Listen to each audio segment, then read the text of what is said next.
Voilà, bonjour. Nous allons avoir au cours des semaines qui viennent trois ou quatre enseignements. On va voir un petit peu selon les possibilités. Trois ou quatre enseignements sur un thème qui certainement est important pour tout le monde. Le jour de Pâques, on se salue en disant Christ est ressuscité. Et on répond en disant il est vraiment ressuscité. Et si on a besoin de se répondre il est vraiment ressuscité, c'est que ce n'est pas évident du tout. Et c'est ce que nous répétons entre chrétiens dans ce temps pascal. Mais est-ce que nous nous rendons vraiment compte de ce que nous disons? Quel sens a cet événement? En quoi est-il le grand tournant de l'histoire des hommes? Alors ce qui est sûr, c'est que cet événement est l'acte de naissance du christianisme.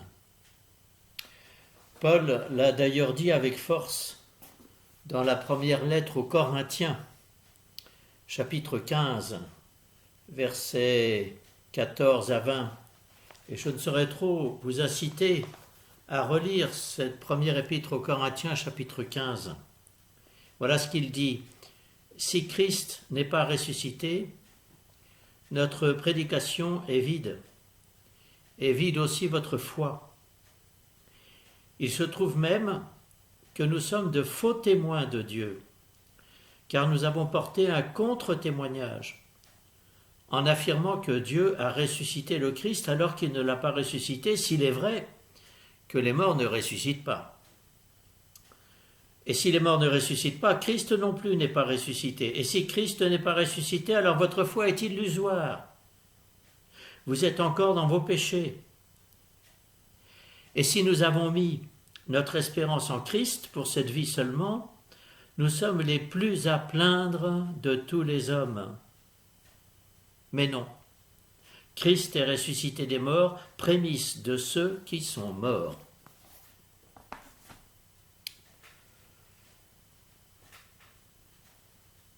Pourquoi? Si le Christ n'est pas ressuscité, notre foi est illusoire. D'ailleurs, cela n'a pas l'air évident pour beaucoup de chrétiens, même pratiquants réguliers. Car on nous dit, une enquête a montré qu'il y a beaucoup de chrétiens pratiquants réguliers qui ne croient pas à la résurrection du Christ ou qui pensent que c'est une question secondaire. Ce serait quelque chose de symbolique.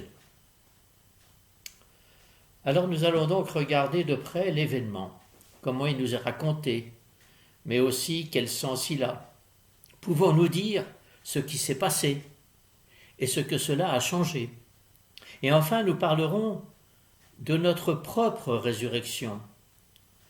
Ce que nous disons dans le credo, je crois à la résurrection de la chair.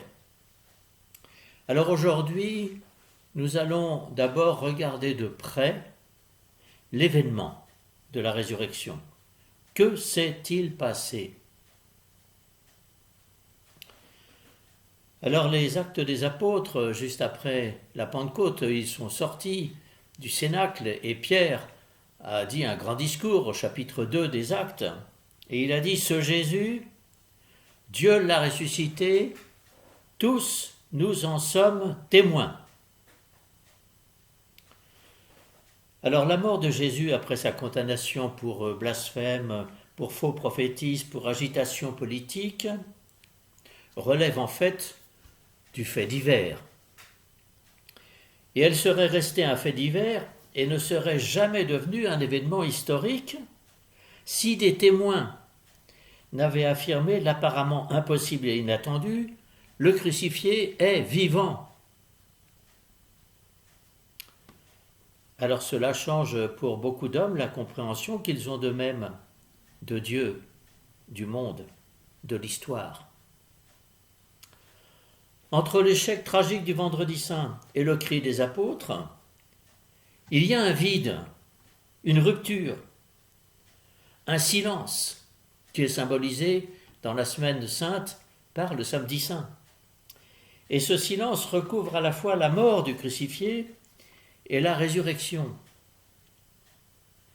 Mais il faut bien constater que nous n'avons aucun récit direct de la résurrection. Dès l'origine,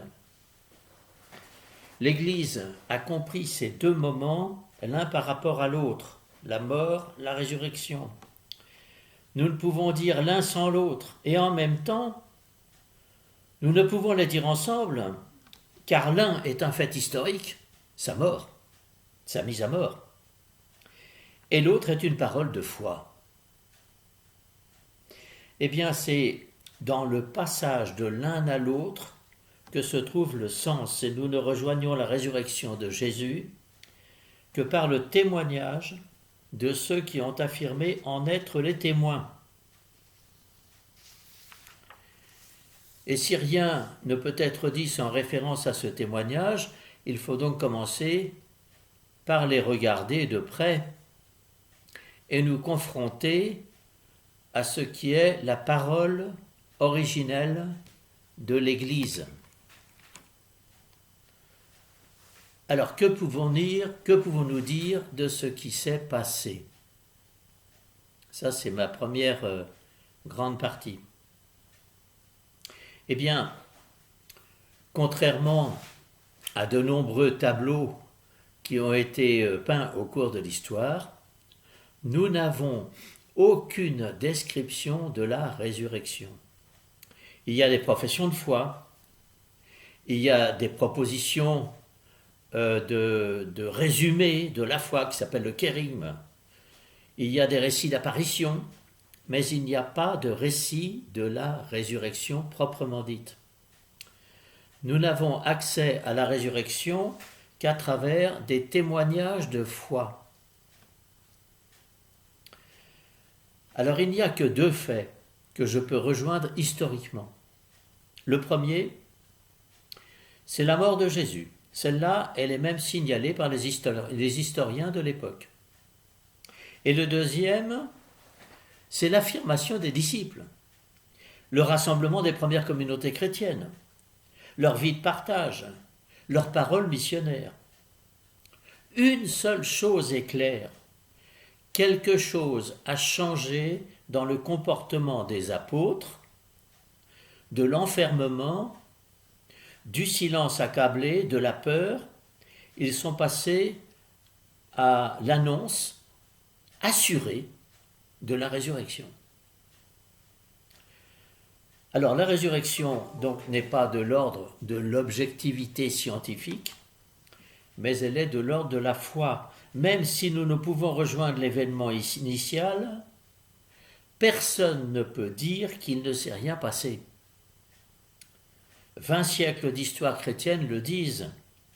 Le tumulte de la prédication, c'est cela la trace historique d'un événement qui fait irruption dans l'histoire. Alors regardons de plus près les 4 récits qui nous rapprochent de cet événement de la résurrection, c'est-à-dire les 4 récits du tombeau vide. Alors, ces 4 récits, je vous donne les références, vous irez les rechercher dans votre évangile et vous les regarderez de près. On ne va pas les analyser très précisément ici, on va plutôt analyser les conclusions. Alors, le premier, c'est dans Saint Matthieu, chapitre 28, versets 1 à 10. Alors, on nous montre les femmes qui vont au tombeau, il y a un grand tremblement de terre, un ange qui roule la pierre, puis un message qui est donné aux femmes pour leur dire qu'il ne faut pas chercher le vivant parmi les morts et qu'il les précède en Galilée. Et les femmes vont porter la nouvelle aux disciples. Dans Saint Marc, chapitre 16, versets 1 à 8, alors dans Saint Marc, les femmes vont au tombeau et elles se posent la question, mais qui nous roulera la pierre? Et quand elles arrivent, elle est déjà roulée. Et il y a un jeune homme qui est là, tout lumineux, et qui leur dit le même message, à peu près, que celui de Matthieu. Alors, les femmes sortent, s'enfuient, terrorisées, et ne disent rien à personne, nous dit l'évangile de Marc. L'évangile de Luc, au chapitre 24, versets 1 à 12. L'évangile de Luc parle en effet de plusieurs femmes. La pierre est roulée. Elles regardent, il n'y a pas de corps, mais il y a deux hommes qui sont là et qui leur font la même annonce. Ne cherchez pas le vivant parmi les morts, il vous précède en Galilée. Alors elles se rappellent les paroles de Jésus qu'il avait dit.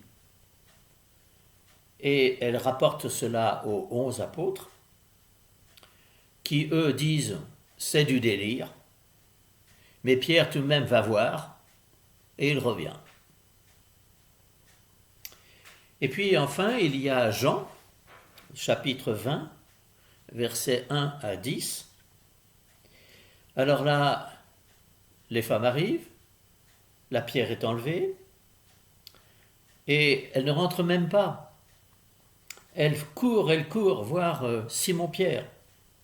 Et on dit, on a enlevé le corps du Seigneur.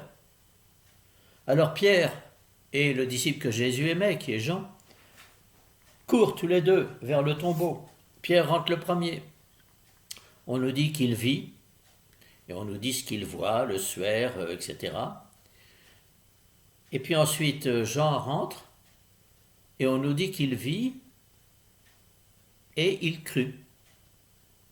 Et on nous dit la raison pour laquelle il croit, parce qu'il se rappelle les Écritures et ce qu'il avait dit.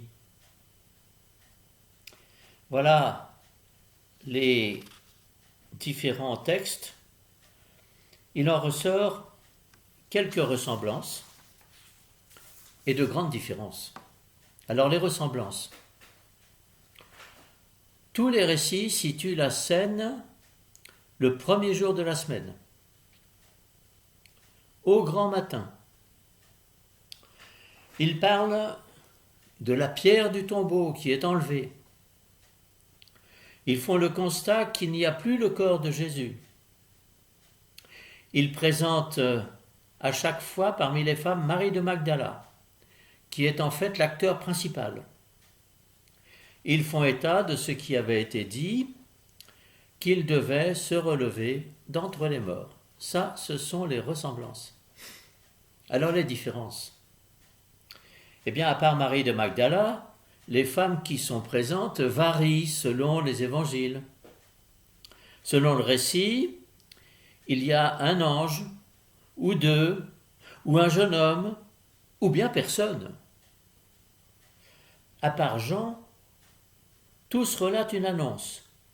Pourquoi cherchez-vous parmi les morts celui qui est vivant? Venez voir. Il est ressuscité. Il vous précède en Galilée. Alors les femmes vont l'annoncer aux disciples, ou aux 11, ou aux autres, ou à Pierre, ou à l'autre disciple, ou à personne dans Saint Marc. Nous ne sommes donc pas face à des récits qui veulent faire un reportage précis d'un événement. Nous sommes face à des récits théologiques sur une base historique. Ce n'était d'ailleurs pas du tout dans la mentalité de l'époque, en Palestine, que de vouloir faire un reportage en relatant les faits avec précision. Ce qui les intéressait, c'était le sens de l'événement, son message, sa portée. Par exemple, le premier jour au petit matin, et même dans un des évangiles, c'est au commencement, nous rappelle en fait le haut commencement de la création. Nous sommes donc au temps d'une création nouvelle. Ensuite, pour tous ces textes, le Christ est à rechercher non pas dans les souvenirs du passé, non pas dans les tombeaux, mais en Galilée, c'est-à-dire dans le plein vent de la vie. C'est là qu'il pourra être recherché et reconnu. Et enfin, désormais, c'est le Christ ressuscité qui précède ses disciples. Tout se passe comme il l'a dit. Voilà pour l'épisode du tombeau vide. Et pour moi, ce qui est très important, c'est que tous ces récits ne soient pas identiques. S'ils avaient voulu nous donner un récit qui n'était pas vrai, ils se seraient concertés pour faire un récit identique. Et voilà que là, ils veulent nous faire un récit théologique sur des présupposés historiques. Et donc chacun y va avec son regard, ce regard de foi sur l'événement. Voilà pour cette première partie. Mais il y a aussi les apparitions du ressuscité. Alors là, pareil, vous rechercherez dans votre évangile, dans Saint Matthieu, c'est au chapitre 28. Il y a une seule apparition sur la route du retour du tombeau. Et cette apparition se fait à Marie de Magdala. Dans Saint Marc, il y a une apparition aussi. C'est à Marie de Magdala et aux 11 apôtres. C'est dans Saint Marc, chapitre 16, versets 9 et suivants. Dans Saint Luc, il y a deux apparitions.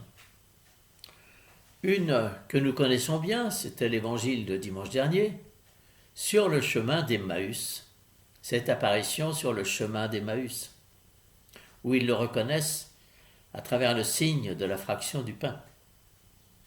Et puis ensuite, les pèlerins d'Emmaüs retournent vers Jérusalem, et là, ils vont voir les 11.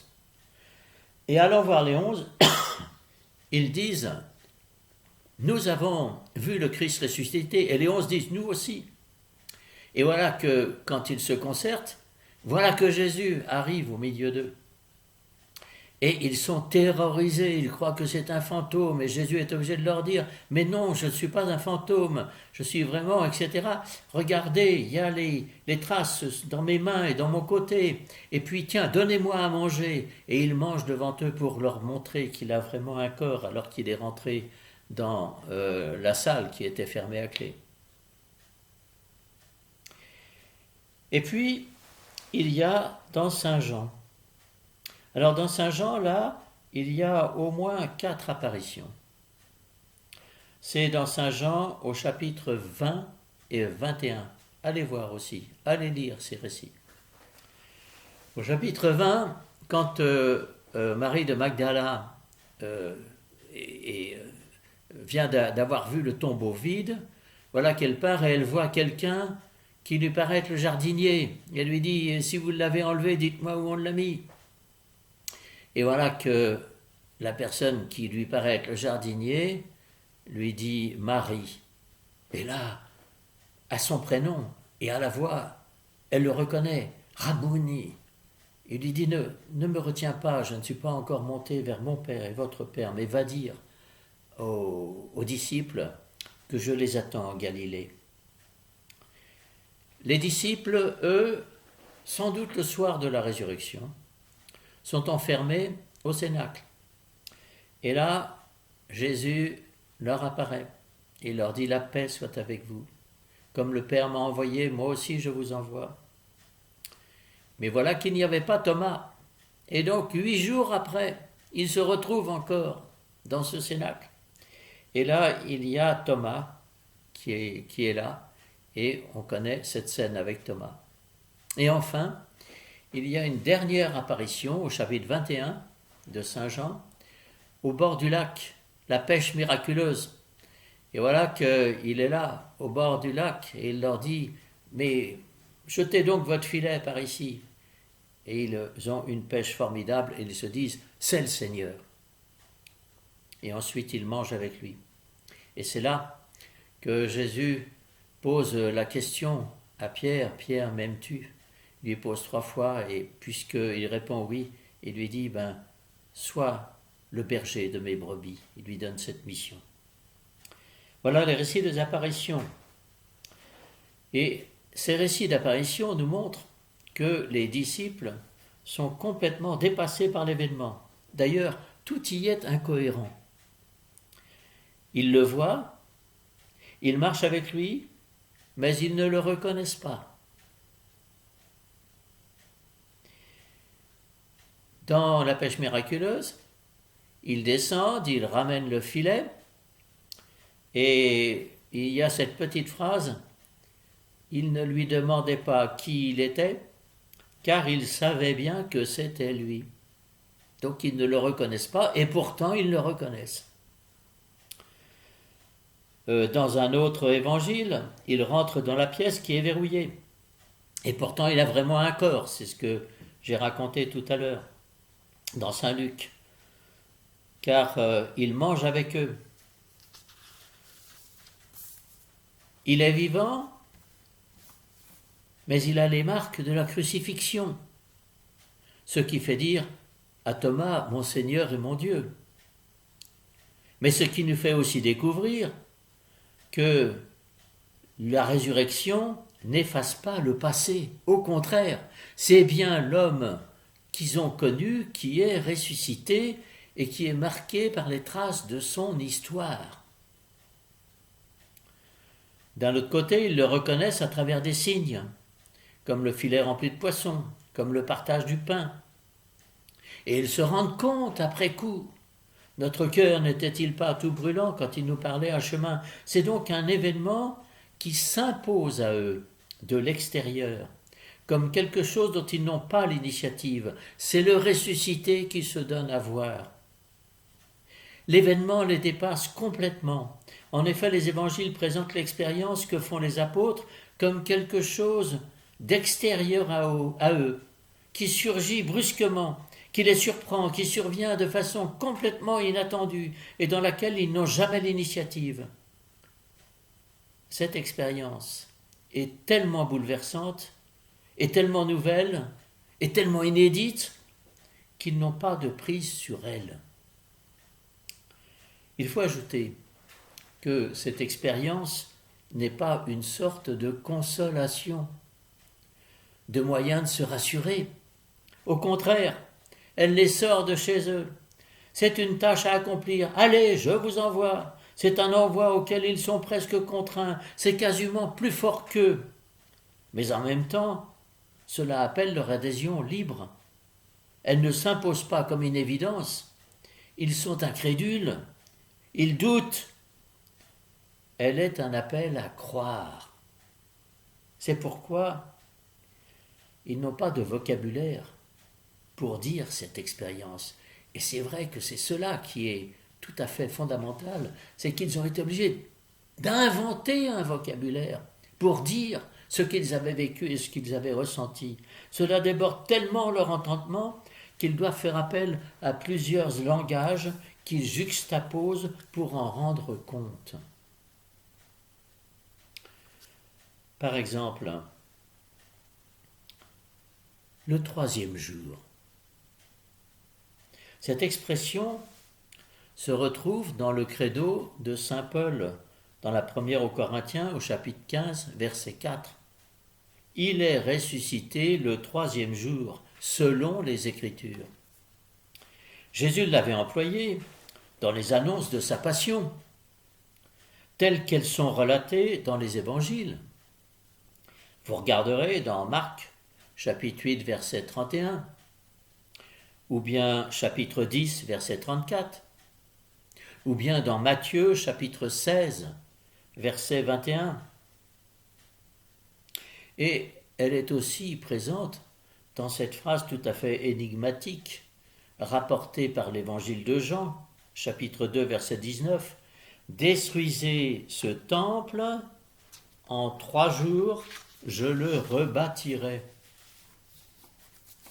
Dans les récits évangéliques de Pâques, cette notion se retrouve pour situer dans le temps les rencontres avec le ressuscité, dans le texte d'Emmaüs, mais aussi dans les premiers récits de résurrection que nous avons évoqués tout à l'heure. Mais cette expression a surtout un sens théologique. Dans la tradition biblique, elle servait à évoquer les derniers jours, le temps où Dieu viendra enfin consoler son peuple, le temps où Dieu viendra enfin sauver, ressusciter son peuple. Et cela est vrai, par exemple, dans le livre d'Osée, au chapitre 6, versets 1 et 2. C'est le peuple qui dit, vous savez, vous connaissez le thème du livre d'Osée, c'est cette femme qui se prostitue et donc cet homme qui veut la reséduire. Et voilà que c'est la parabole de ce peuple qui se prostitue et de Dieu qui veut reséduire son peuple. Et voilà que dans ce thème de la séduction, voilà que le peuple dit « Venez, retournons vers le Seigneur, c'est lui qui a déchiré, c'est lui qui nous guérira. Il a frappé, il pansera nos plaies. Au bout de 2 jours, il nous aura rendu la vie.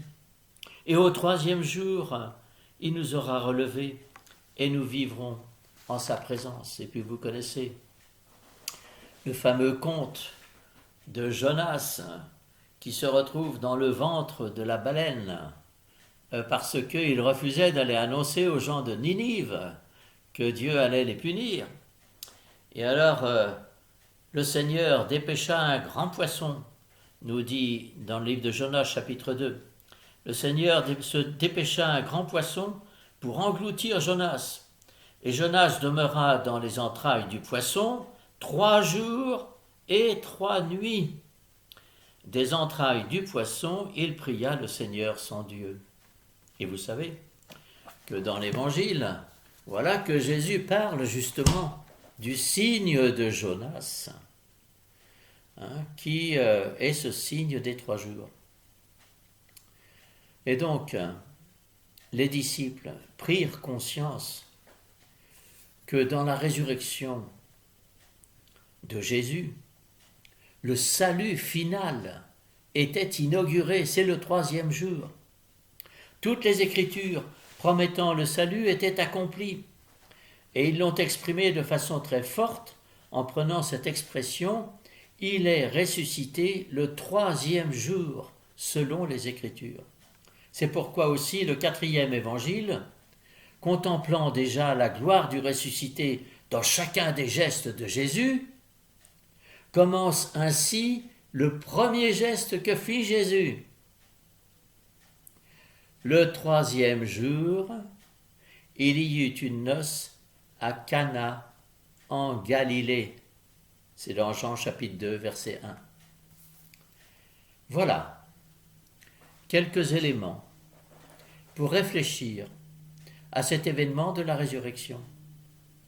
Et à cet événement de la résurrection qui, en même temps, est un fait tout à fait fondamental et qui a révolutionné les apôtres et donc ensuite ceux qui accueillaient la bonne nouvelle, et en même temps qui ne peut pas être perçu comme un événement historique visible et pourtant qui historiquement a changé quelque chose. Il y a un avant et un après.